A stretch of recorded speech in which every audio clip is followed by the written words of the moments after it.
বিএনপির নাম ভাঙিয়ে অপকর্ম করলে কঠোর ব্যবস্থা নেওয়ার হুঁশিয়ারি রিজভীর। মক্কা প্রতিরক্ষা জোটে যোগ দিতে আগ্রহী ঢাকা, জানালেন পররাষ্ট্র প্রতিমন্ত্রী হুমায়ুন কবির। সড়ক দুর্ঘটনায় তাৎক্ষণিক চিকিৎসা নিশ্চিতে সরকারের বড় উদ্যোগ।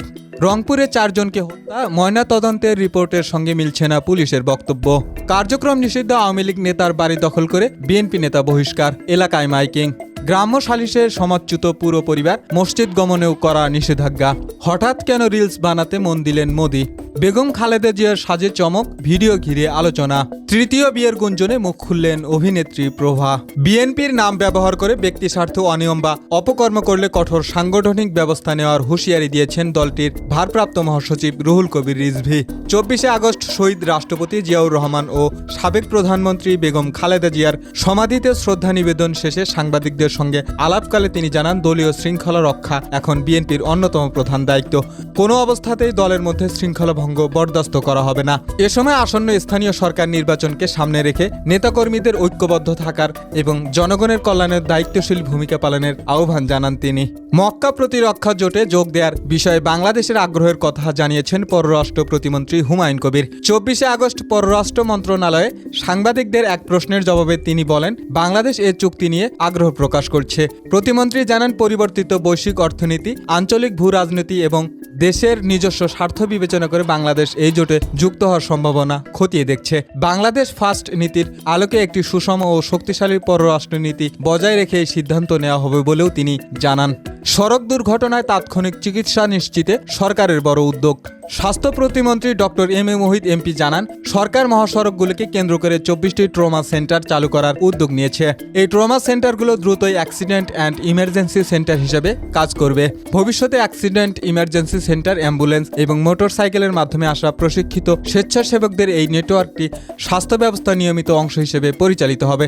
সড়ক দুর্ঘটনায় তাৎক্ষণিক চিকিৎসা সেবা নিশ্চিত করতে 60টি বেসিক লাইফ সাপোর্ট অ্যাম্বুলেন্স ও 40টি মোটরসাইকেল অ্যাম্বুলেন্স এবং ট্রাফিক ব্যবস্থাপনা ও দুর্ঘটনা প্রতিরোধে হাইওয়ে পুলিশের জন্য 80টি টহল মোটরসাইকেল চালু করা হয়েছে। বাংলাদেশ সরকার ও বিশ্ব ব্যাংকের অর্থায়নে পরিচালিত সড়ক নিরাপত্তা প্রকল্পের আওতায় নতুন এ উদ্যোগ নেওয়া হয়েছে।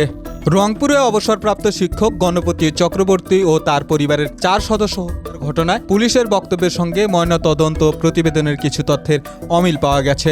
ময়নাতদন্তকারী চিকিৎসক ডাক্তার বাবুল কিশোর বিশ্বাস জানিয়েছেন, 4 জনকে শ্বাসরোধে হত্যা করা হয়েছে। তবে ময়নাতদন্তে চোয়াল ভাঙার কোনো প্রমাণ পাওয়া যায়নি।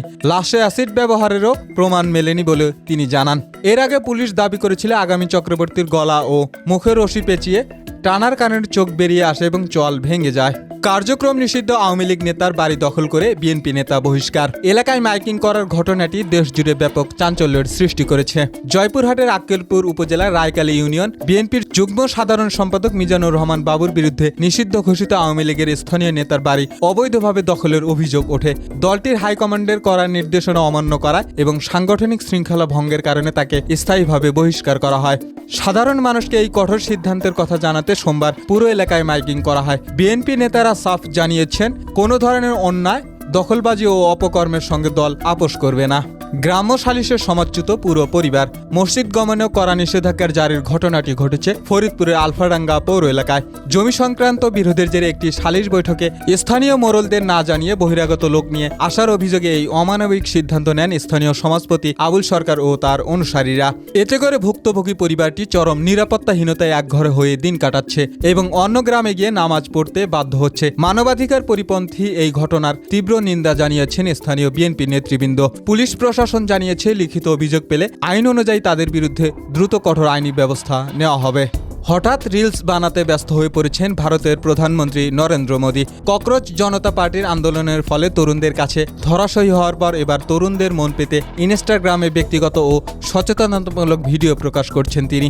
গেট রেডি উইথ মি ধরনের ভিডিও থেকে শুরু করে সেলফি স্টাইলের বক্তব্যে দেখা যাচ্ছে তাকে। বিবিসির বিশ্লেষণ ভিত্তিক প্রতিবেদনে বলা হয়েছে, তরুণদের অনলাইন আচরণ বদলে যাওয়ায় বিজেপিও নতুন যোগাযোগ কৌশল নিচ্ছে। মোদীর ভিডিওগুলো বিপুল দর্শক পেলেও অনেক তরুণ তা ব্যঙ্গাত্মকভাবে সম্পাদনা করে সামাজিক মাধ্যমে ছড়িয়ে দিচ্ছেন।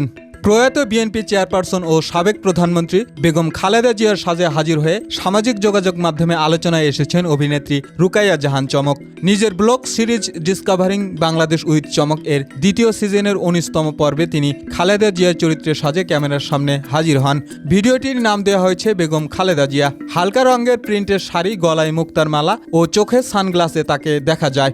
ভিডিও প্রকাশের পর অনেক দর্শক তার সাজ ও উপস্থিতির প্রশংসা করেছেন। কেউ কেউ মন্তব্য করেছেন, চমককে দেখে মুহূর্তের জন্য খালেদা জিয়ার কথাই মনে হয়েছে। তৃতীয় বিয়ের গুঞ্জনে মুখ খুললেন অভিনেত্রী সাদিয়া জাহান প্রভা। সামাজিক যোগাযোগ মাধ্যম ও সংবাদ মাধ্যমে ছড়িয়ে পড়া তার বিয়ের খবরকে পুরোপুরি ভিত্তিহীন বলে উড়িয়ে দিয়েছেন ছোট পর্দার এই জনপ্রিয় অভিনেত্রী।